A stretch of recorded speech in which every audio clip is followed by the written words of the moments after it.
Le son crée la forme. L'univers est une symphonie en construction. Il est en perpétuelle expansion. Dans de nombreuses croyances ou traditions à travers le monde, il est indiqué que le son est à l'origine du monde. Par exemple, dans les légendes mayas, les dieux ont créé la terre par leurs paroles. Dans la tradition hindoue, la sonorité Om est considérée comme le point de départ de la création. De même, selon l'évangile de Saint Jean, il est écrit « Au commencement était le Verbe, et le Verbe était auprès de Dieu, et le Verbe était Dieu ». Le son aurait donc la propriété de modeler la matière. Il regroupe toute une gamme de fréquences dont l'oreille humaine ne capte qu'une infime partie du spectre.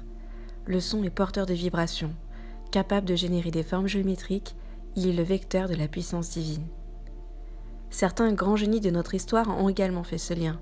C'est le cas de Nikola Tesla, qui déclarait « Si vous voulez trouver les secrets de l'univers, pensez en termes d'énergie, de fréquence, d'information et de vibration. » Plus tard, la théorie des cordes reprendra ce principe de base pour tenter d'unifier la physique quantique et la relativité générale. À la même époque, Albert Einstein, à travers sa célèbre formule E égale mc2, nous démontre que l'énergie peut se transformer en matière et vice-versa. Les centrales nucléaires nous donnent un aperçu, puisque la matière disparaît pour créer de l'énergie. A contrario, dans les accélérateurs de particules, l'énergie crée de la matière nouvelle. Autrement dit, la matière est une fréquence dense qui peut se modifier à l'infini. Mais c'est Ernst Schleidy, physicien allemand, qui découvre le phénomène de l'onde sonore, en prouvant que les fréquences par leur vibration induisent des formes géométriques. Pour cela, à l'aide d'un archet, il fait vibrer des plaques de métal recouvertes de sable ou de sel. Il voit alors apparaître différentes figures géométriques qui évoluent en fonction de la fréquence vibratoire de la plaque.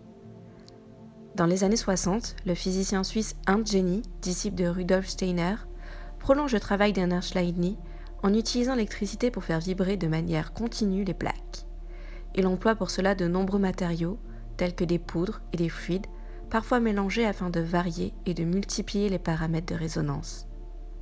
Ces expériences donnent naissance à des figures raffinées, qui se métamorphosent au gré du son. Cette discipline est surnommée par son inventeur cymatique. La nature est la parfaite illustration de ces fréquences sonores qui se répètent, comme on peut le voir sur la carapace d'une tortue, la robe tachetée des léopards ou les fleurons du tournesol, qui forment des spirales dont le nombre dans un sens et dans l'autre nous ramène à la suite de Fibonacci.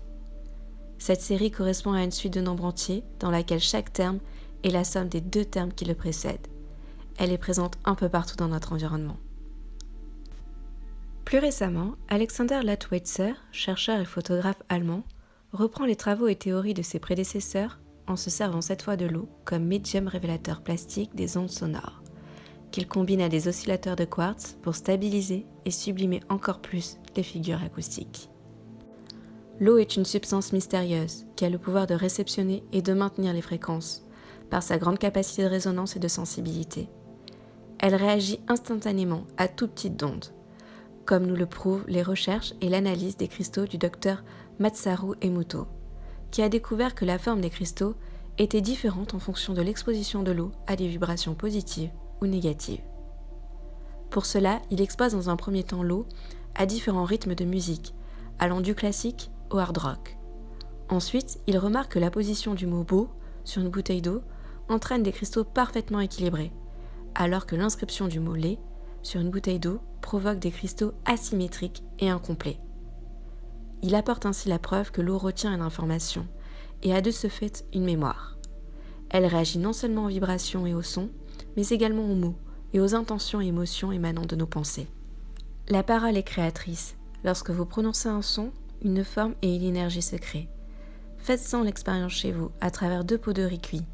Prononcez uniquement des mots d'amour pour l'un, à l'opposé, laissez votre colère et vos ressentiments s'exprimer pour l'autre pot. Au bout de quelques semaines, vous pourrez voir l'impact de vos propos sur ces 2 récipients, et vous découvrirez que celui de lire se décompose bien plus vite que le premier. Le corps humain est composé de 70% d'eau, tout comme notre Terre.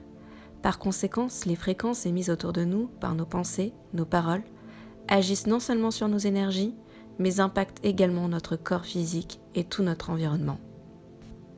Les langues anciennes, comme le sanskrit, connaissaient le pouvoir de la parole. C'est une langue où la forme et le son sont connectés.